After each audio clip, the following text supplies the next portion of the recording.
यहाँ पधारे समस्त आगंतुकों का हार्दिक स्वागत है। भारत में आदिकाल की विलुप्त हो रही ऋषि परंपरा का पुनरुत्थान की गाथा वेदवन से प्रारंभ करने की चेष्टा की गई है।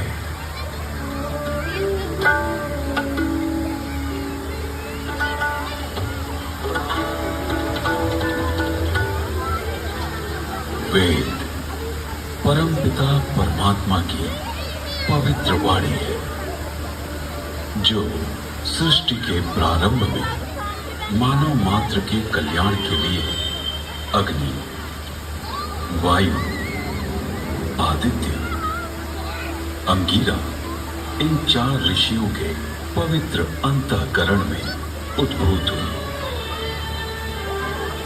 तत्व ज्ञान की दृष्टि से वेद एक है, किंतु विषय विभाग की दृष्टि से इसे 4 भागों में बांटा गया है। ऋग्वेद, यजुर्वेद, सामवेद और अथर्ववेद। ऋग्वेद में ज्ञान का विषय, यजुर्वेद में कर्म का विषय, सामवेद में उपासना का विषय और अथर्ववेद में विज्ञान का विषय है। विश्व साहित्य का प्राचीनतम ग्रंथ वेद है। मानव जाति के प्राचीनतम ग्रंथ होने के कारण उस समय की सभ्यता, संस्कृति, आचार विचार और कर्तव्य आदि को जानने का स्रोत वेद है। भारतीय दर्शन, साहित्य, ललित कला, संगीत, ज्योतिष, ज्ञान विज्ञान वेदों में है। वस्तुतः वेद संसार के समस्त पदार्थों का बोध कराते हैं। वेद के भाष्यकार आचार्य सायण कहते हैं, इष्ट की प्राप्ति एवं अनिष्ट के परिहार के अलौकिक उपाय को बतलाने वाले ग्रंथ वेद हैं। सबके द्वारा पूजनीय और यजनीय परमात्मा से ऋग्वेद, यजुर्वेद, सामवेद और अथर्ववेद प्रकट हुए हैं। ऋग्वेद के मंत्र दृष्टा ऋषि कहते हैं, तस्माद् ज्ञातस्य वरुता ऋच सामानि जगिरे छंदांसि जगिरे तस्माद् यजुस्त तस्माद् जायत।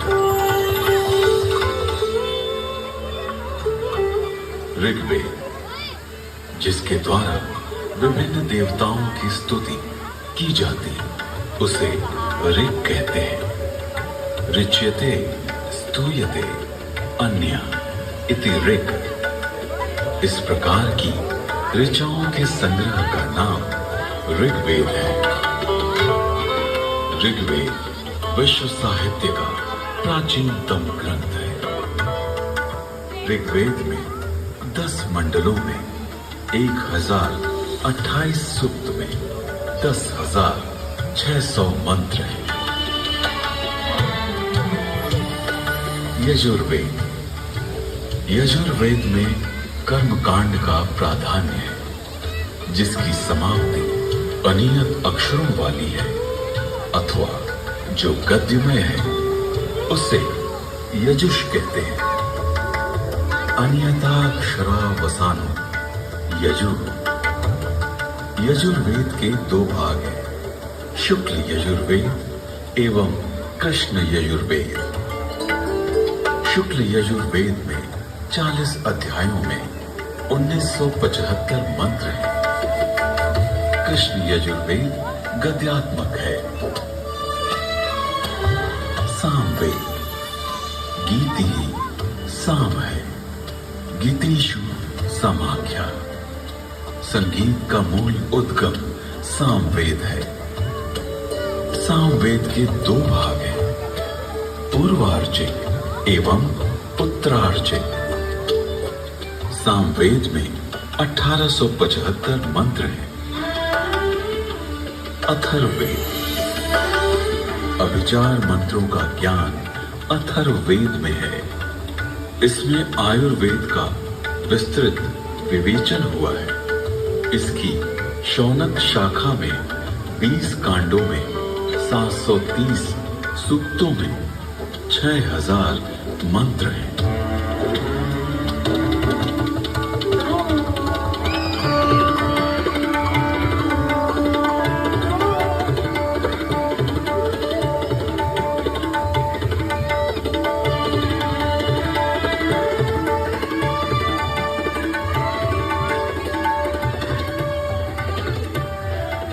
प्राचीन काल में वेद श्रुति परंपरा से अक्षुण्ण रहे। वैदिक ऋषियों ने वेदों को कंठस्थ किया और अपने शिष्यों को इसका श्रवण कराया। शिष्यों ने सुनकर वेदों को कंठस्थ किया और उन्होंने अपने शिष्यों को सुनाकर कंठस्थ कराया। इस प्रकार श्रुति परंपरा से वेद अक्षुण्ण बने रहे। वेदों में किसी भी प्रकार की मिलावट न हो सके, इसके लिए वैदिक ऋषियों ने विकृति पाठों का निर्माण किया। वेदों में मंत्र दृष्टा ऋषियों का उल्लेख है, जिन्होंने मंत्रों का साक्षात्कार किया। इस परंपरा में सप्त ऋषियों का विशेष महत्व बतलाया गया है।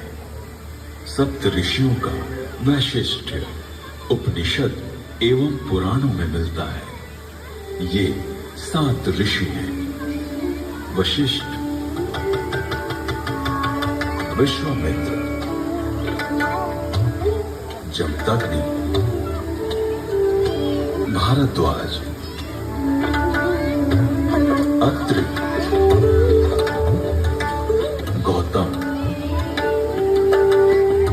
अगस्त्य।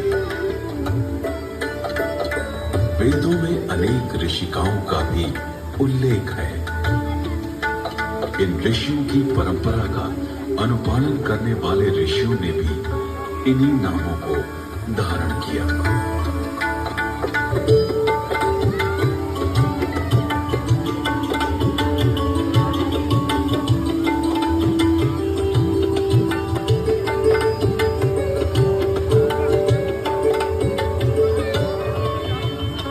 विश्व में जिन आविष्कारों का श्रेय पाश्चात्य जगत द्वारा लिया गया है, उसे हमारे प्राचीन ऋषियों द्वारा तथ्य सहित हजारों वर्ष पूर्व प्रमाण सहित वेदों में उल्लिखित किया गया है।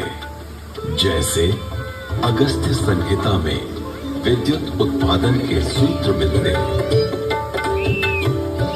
एक मिट्टी का पात्र लें, उसमें ताम्र पट्टिका कॉपर शीट डालें तथा शिखग्रीवा कॉपर सल्फेट डालें। फिर बीच में गीली काष्ठ पांसु वेट सॉडस्ट लगाएं। ऊपर पारा, मर्क्यूरी तथा दस्त लौष्ट जिंक डालें। फिर तारों को मिलाएंगे तो उससे मित्रा वर्ण शक्ति इलेक्ट्रिसिटी का उदय होगा। अगस्त्य संहिता में विद्युत का उपयोग इलेक्ट्रोप्लेटिंग के लिए करने का भी विवरण मिलता है। अतः अगस्त्य को कुंभोदक, बैटरी बोन भी कहते हैं।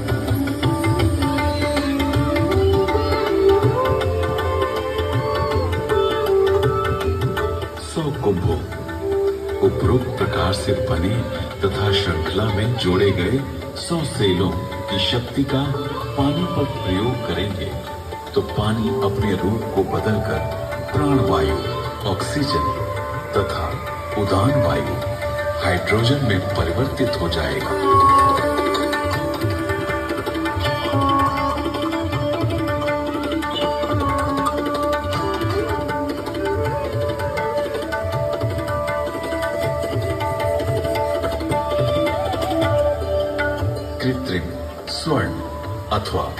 रजत के लेप को सत्कृति कहा जाता है।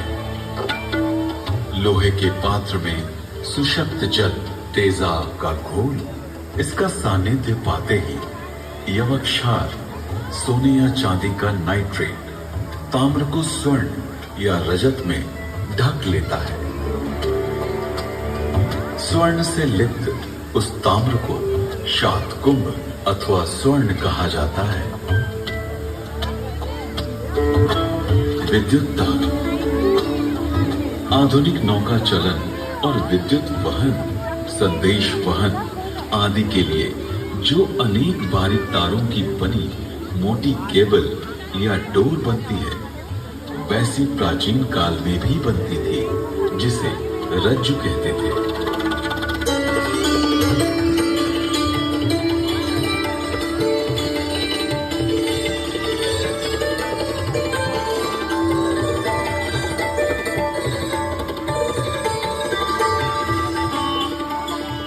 तारों का सूत्र बनता है। 9 सूत्रों का एक गुण, 9 गुणों का एक पाश, 9 पाशों से एक रश्मि और 9, 8, 7 या 6 रज्जु रश्मि मिलाकर एक रज्जु बनती है।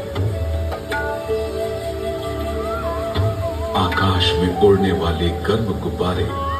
इसके अलावा अगस्त्य मुनि ने गुब्बारों को आकाश में उड़ाने और विमान को संचालित करने की तकनीक का भी उल्लेख किया है।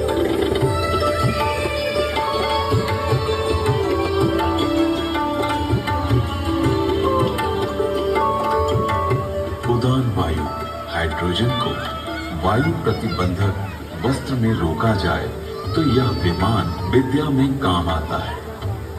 यानी वस्त्र में हाइड्रोजन पक्का बांध दिया जाए तो उसमें आकाश में उड़ा जा सकता है।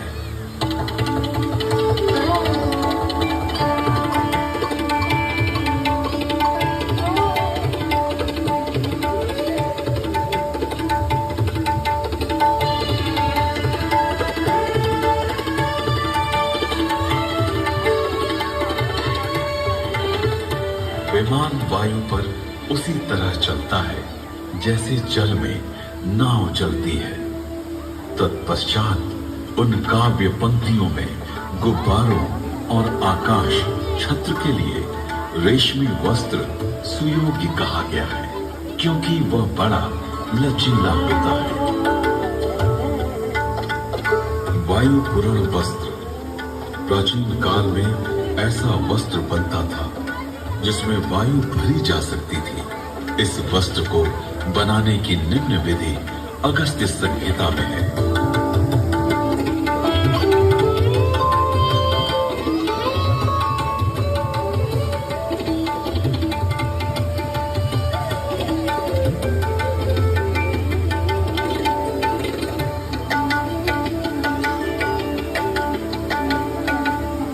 पृथ्वी का सूर्य की परिक्रमा करने का वर्णन ऋग्वेद, यजुर्वेद और अथर्ववेद के मंत्रों में मिलता है।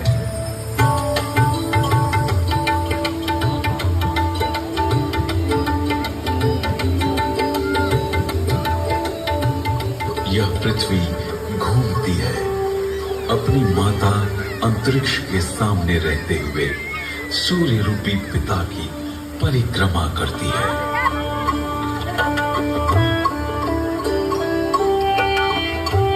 पृथ्वी शक, सूर्य, शुष्ण की प्रदक्षिणा करती है। ऋग्वेद में जल की उत्पत्ति यानी H2O का उल्लेख है।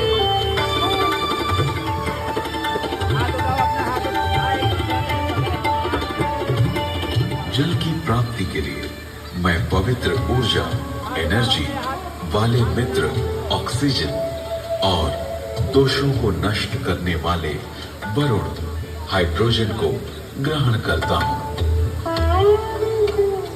यजुर्वेद में सूर्य में उच्च जल तत्व यानी हीलियम का संकेत किया गया है।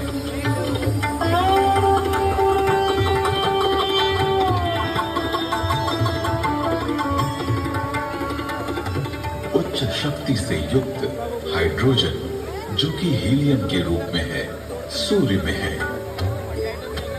सूर्य के चारों ओर गैसों के समूह का उल्लेख ऋग्वेद में है।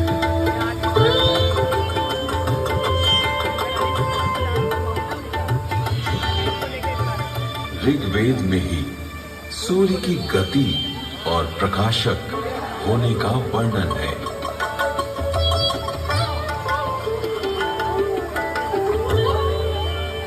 हे सूर्य, तू ऐसे वेग से, जो कि मनुष्य के ज्ञान से बाहर है, सबको दिखाई देता हुआ सदा चलता रहता है।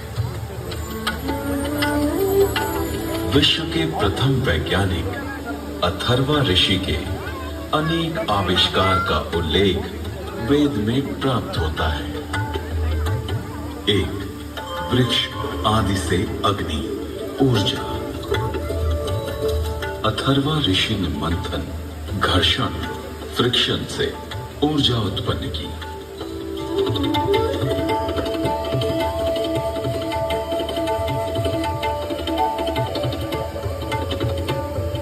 अरण्य नामक वृक्ष की लकड़ी में अग्नि है।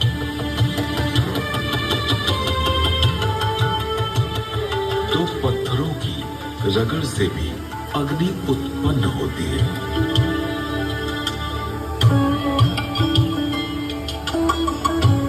दूसरा, जल मंथन से अग्नि, हाइड्रो इलेक्ट्रिक, हाइडल।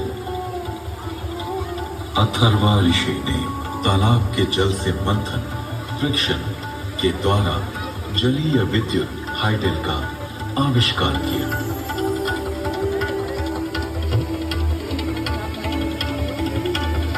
तीसरा, भूगर्भीय अग्नि, पुरुष्य अग्नि, oil and natural gas.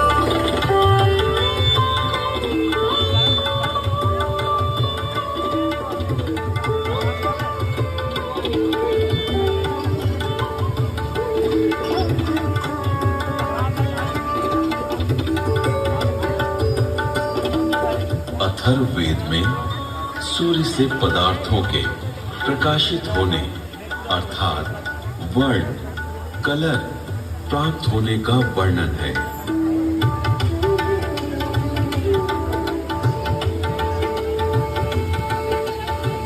Rigveda में सौर ऊर्जा का स्पष्ट उल्लेख प्राप्त होता है। इसके आविष्कारक वशिष्ठ एवं भारद्वाज बतलाए गए हैं। ऋग्वेद में सूर्य की घातक किरणें, अल्ट्रावायलेट रेज का वर्णन है।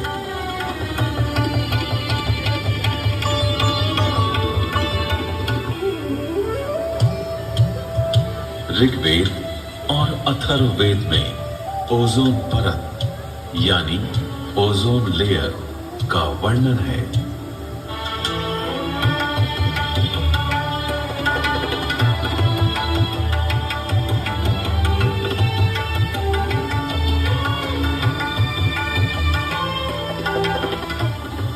जिस प्रकार गर्भस्थ शिशु की रक्षा के लिए उल्व, जार, जेर, झिल्ली, परत, मेम्ब्रेन होती है, उसी प्रकार पृथ्वी रूपी शिशु की रक्षा के लिए परमात्मा ने इस महद उल्ब, ओजोन परत की रचना की है। ये स्थविर, स्थूल रूप वाला है। इसका स्वरूप स्वर्ण के समान दिव्य आभामय है।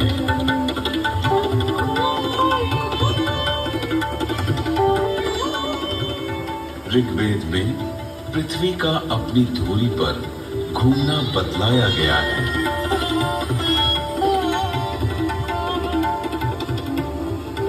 पृथ्वी की 7 परतों यानी स्ट्रेटा का उल्लेख ऋग्वेद में है।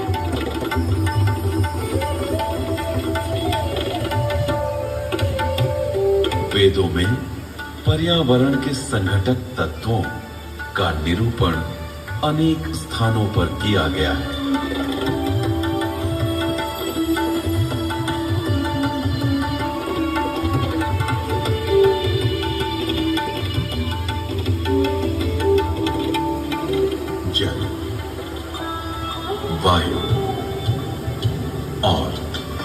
पक्षियां, वनस्पति, ये तीनों भूमि को घेरे हुए हैं और मानव मात्र को प्रसन्नता देते हैं।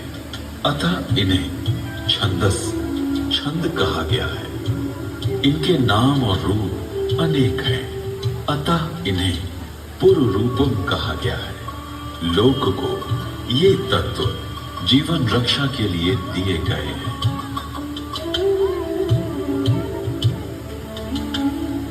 यजुर्वेद में ये स्पष्ट रूप से कहा गया है कि वेद का ज्ञान सभी के लिए है।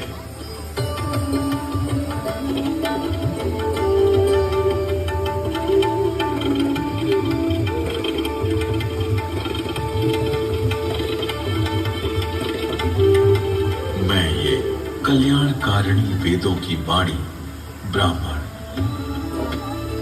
क्षत्रिय, वैश्य,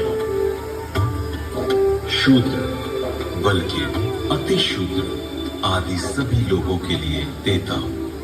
इसलिए अपने बीच किसी को भी असमान न समझो, किंतु सभी विद्वानों के प्रिय बनने और सभी लोगों को दान देने का यत्न करो और सदा सभी की समृद्धि की कामना करो।